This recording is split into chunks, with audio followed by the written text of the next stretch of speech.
Hi hello ಎಲ್ರಿಗೂ ನಮಸ್ಕಾರ. DBA ಕ್ರಿಯೇಷನ್ಗೆ ಸ್ವಾಗತ. ಎಲ್ಲರೂ ಹೇಗಿದ್ದೀರಾ? ತುಂಬಾನೇ ಚೆನ್ನಾಗಿದ್ದೀರಾ ಅಂತ ಭಾವಿಸ್ತೀನಿ. ಇಲ್ಲಿ ಕಾಣಿಸ್ತಾ ಇರೋಂಥ ಸುಂದರವಾದ ಸನ್ಫ್ಲವರ್ ನಮಗೆ ತುಂಬಾನೇ ಖುಷಿ ಕೊಡುತ್ತೆ ಅಂತಾನೆ ಹೇಳ್ಬೋದು. ಹೌದು, ಗುಂಡ್ಲುಪೇಟೆಗೆ ಹೋಗೋ ರೋಡಲ್ಲಿ ನಮಗೆ ಈ ದೃಶ್ಯ ಕಾಣಿಸುತ್ತೆ. ನಾವು ಇವತ್ತು ಹಿಮವದ್ ಗೋಪಾಲ ಸ್ವಾಮಿ ಬೆಟ್ಟಕ್ಕೆ ಹೋಗ್ತಾ ಇದ್ದೀವಿ. ಅಲ್ಲಿ ಹೋಗಬೇಕಾದ್ರೆ ಕಾಣಿಸುವಂತ ಚಿತ್ರಣವಿದು. ಬನ್ನಿ, ನಾವಿವತ್ತು ಹಿಮವದ್ ಗೋಪಾಲ ಸ್ವಾಮಿ ಬೆಟ್ಟಕ್ಕೆ ಹೋಗ್ತಾ ಇದ್ದೀವಿ. ಅಲ್ಲಿ ಹೇಗಿದೆ ಅಂತ ನೋಡೋಣ.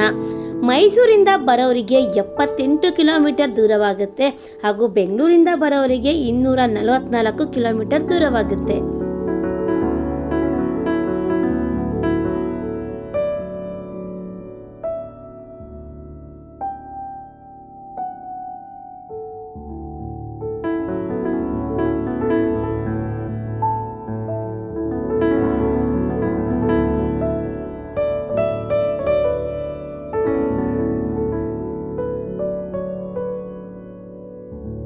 ಹಿಮವದ್ ಗೋಪಾಲ ಸ್ವಾಮಿ ಬೆಟ್ಟಕ್ಕೆ ನಾವು ಹೋಗ್ತಾ ಇದ್ದೀವಿ ಅಂತಂದ್ರೆ ಪ್ರಕೃತಿನೇ ನಮ್ಮನ್ನ ಕೈ ಬೀಸಿ ಕರಿತಾ ಇದೆಯೇನೋ ಅನ್ನೋ ರೀತಿ ನಮ್ಗೆ ಅನ್ಸುತ್ತೆ.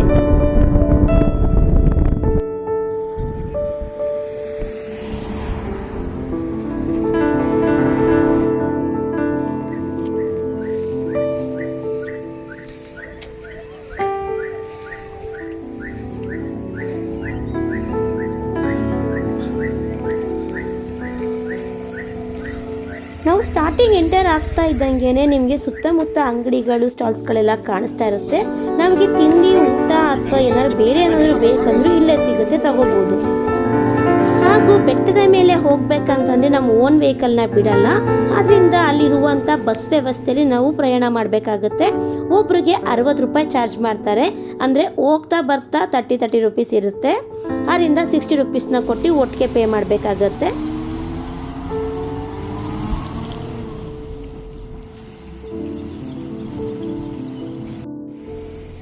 ನಾವು ಬಸ್ನಲ್ಲಿ ಪ್ರಯಾಣ ಮಾಡುವಾಗ ದಟ್ಟವಾದ ಅರಣ್ಯದ ಮಧ್ಯೆ ಹೋಗ್ತಾ ಇದ್ದೀವಿ ಅಂತ ಅನಿಸುತ್ತೆ ನಮಗೆ. ಅದಂತೂ ತುಂಬಾ ಖುಷಿ ಕೊಡುತ್ತೆ ಅಂತಲೇ ಹೇಳ್ಬೋದು. ಹಾಗೂ ರಸ್ತೆ ಮಧ್ಯದಲ್ಲಿ ನಮಗೆ ಯಾವ್ದಾರ ಪ್ರಾಣಿಗಳು ಸಹ ಕಾಣಿಸ್ಬೋದು. ಅದಂತೂ ತುಂಬಾ ಇನ್ನೂ ಖುಷಿ ಕೊಡುತ್ತೆ ಅಂತಲೇ ಹೇಳ್ಬೋದು. ಯಾಕಪ್ಪ ಅಂತಂದರೆ ಪ್ರಾಣಿಗಳನ್ನ ಡೈರೆಕ್ಟಾಗಿ ನೋಡೋದೇ ಒಂದು ಖುಷಿ ಅಲ್ವಾ. ಹಾಗೆ ಅಪಾಯಕಾರಿನೂ ಸಹ. ಅದಕ್ಕೋಸ್ಕರನೇ ಓನ್ ವೆಹಿಕಲ್ಸ್ನ ಬಿಡೋದಿಲ್ಲ. ಅವ್ರದ್ದೇ ಆದಂಥ ಬಸ್ಸಲ್ಲೇ ಕರ್ಕೊಂಡು ಹೋಗ್ತಾರೆ. ಮತ್ತು ಸಫಾರಿ ಗಾಡಿಗಳು ಇರುತ್ತೆ. ಸಫಾರಿ ಗಾಡಿಗಳಿಗೆ ಎಕ್ಸ್ಟ್ರಾ ಪೇ ಮಾಡಿ ನಾವು ಹೋಗಬೇಕಾಗತ್ತೆ.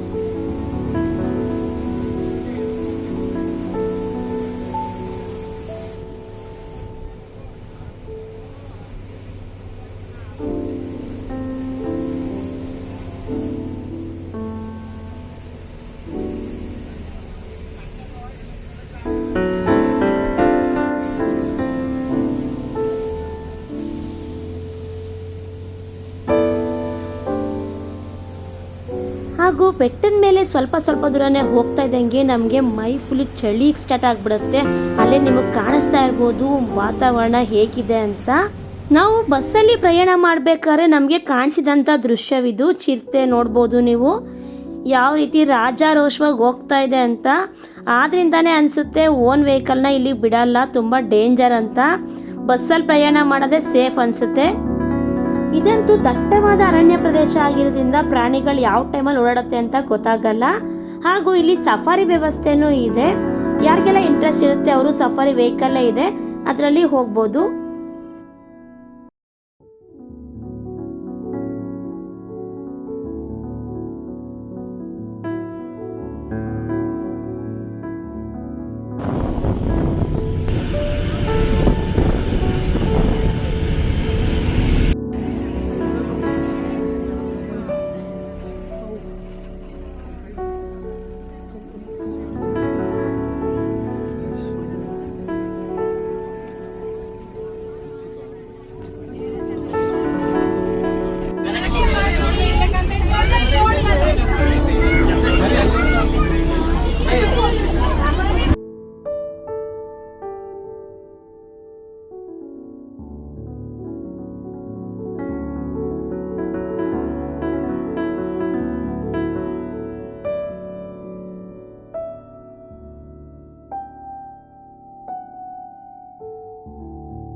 ಬೆಟ್ಟ ಮತ್ತು ಮಂಜಿನ ಮಧ್ಯೆ ನಮಗೆ ತುಂತುರು ಮಳೆಯ ಫೀಲ್ ಆಗ್ತಾ ಇದೆ.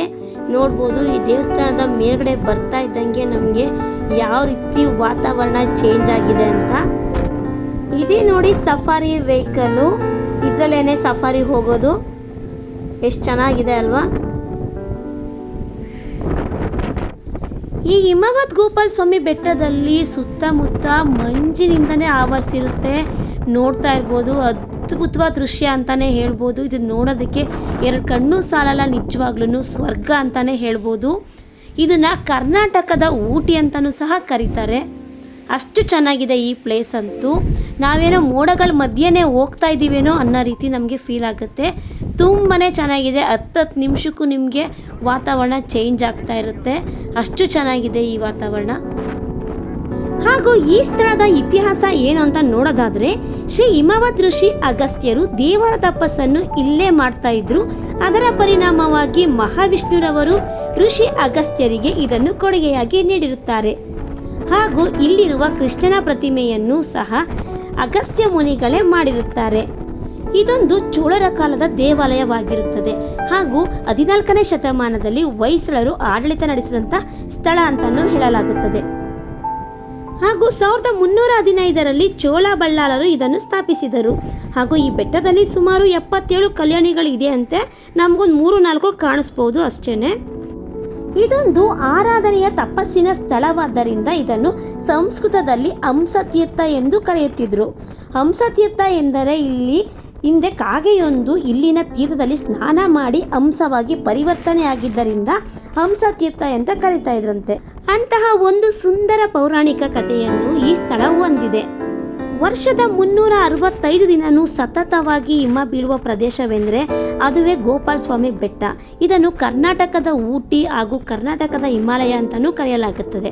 ಹಾಗೂ ಈ ಬೆಟ್ಟವು ಸಮುದ್ರ ಮಟ್ಟದಿಂದ ಸರಿ ಸುಮಾರು 1440 ಮೀಟರ್ ಎತ್ತರದಲ್ಲಿ ಇದೆ. ವರ್ಷದ ಎಲ್ಲ ಕಾಲದಲ್ಲೂ ತಂಪಾದ ವಾತಾವರಣವಿರುವ ಈ ಸ್ಥಳದಲ್ಲಿ ಚಳಿಗಾಲ, ಮಳೆಗಾಲ ಕಾಲದಲ್ಲಿ ಸದಾ ಮಂಜು ಮತ್ತು ತುಂತುರು ಹನಿಯಿಂದ ಕೂಡಿರುತ್ತದೆ. ನೀವಾಗಲೇ ನೋಡ್ತಾ ಇರ್ಬೋದು, ಮಳೆ ವಾತಾವರಣ ಇದೆ. ಒಂದು 1/4 ಗಂಟೆ ಹೋದರೆ ತುಂಬ ಚಳಿ ವಾತಾವರಣ ಇರುತ್ತೆ. ಹಾಗೆ 1/4 ಗಂಟೆಗೂ ಇಲ್ಲಿ ವಾತಾವರಣ ಚೇಂಜ್ ಆಗ್ತಾ ಇರುತ್ತೆ. ಅದೇ ಇಲ್ಲಿನ ವಿಶೇಷತೆ ಅಂತಲೇ ಹೇಳ್ಬೋದು. ಅದಕ್ಕೇನೆ ಇದನ್ನು ಹಿಮವದ್ ಗೋಪಾಲ ಸ್ವಾಮಿ ಬೆಟ್ಟ ಅಂತಲೂ ಸಹ ಕರೀತಾರೆ.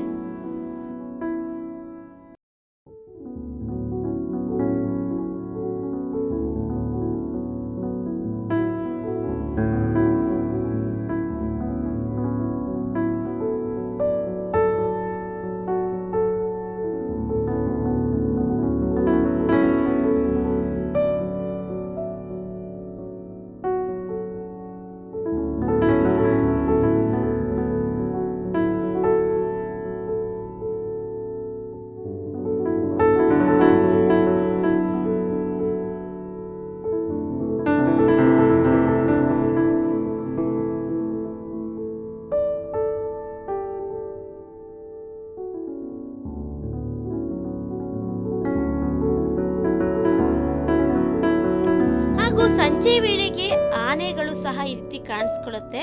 ಅದನ್ನ ನೋಡೋದೇ ಒಂದು ಖುಷಿ ಅಂತಾನೆ ಹೇಳ್ಬೋದು.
ನಿಮ್ಮೆಲ್ಲರಿಗೂ ಈ ವಿಡಿಯೋ ಇಷ್ಟ ಆಗಿದೆ ಅನ್ಕೋತೀನಿ. ಯಾರಿಗೆಲ್ಲ ಇಷ್ಟ ಆಗಿದೆ ಲೈಕ್ ಮಾಡಿ, ಶೇರ್ ಮಾಡಿ, ಕಮೆಂಟ್ ಮಾಡಿ.